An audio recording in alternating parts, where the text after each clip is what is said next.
Super Tuesday is the single biggest day of the presidential primary calendar. More states vote on that single day than any other. More delegates are at stake on that day than any other. Iowa and New Hampshire lead off the process for Republicans. South Carolina led off the process for Democrats. But this is the day that can absolutely make or break a campaign, particularly competitive years.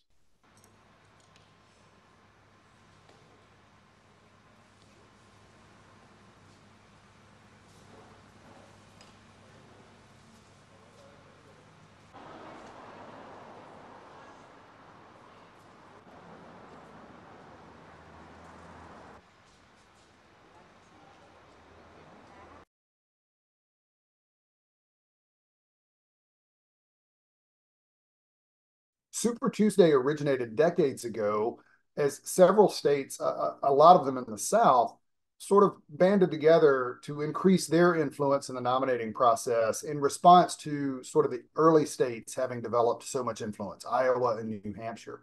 So this collective of states sort of got together, moved up kind of as the next phase, next major phase of the primary process. It has since evolved into a truly national map that we see today for both parties.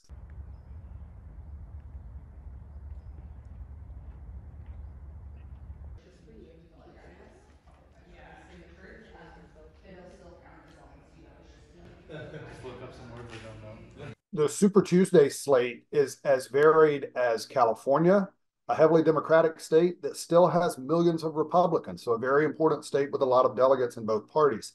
Massachusetts, several southern states, one of the most conservative states in the country in Alabama. Those kinds of places give Super Tuesday that wide breadth.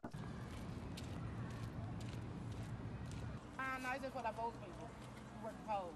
I'm just saying that for the people. You know nothing. But what Super Tuesday does is sort of become kind of a transition point, a bridge, if you will, toward a more general election posture, where even if a nominating fight is still going, nearly always someone has a pretty clear delegate lead.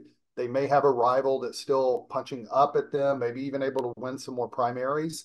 But you start to really get the shape of what the summer and fall campaigns are going to look like, who the nominees are going to be, and what the issues are that are going to shape that debate.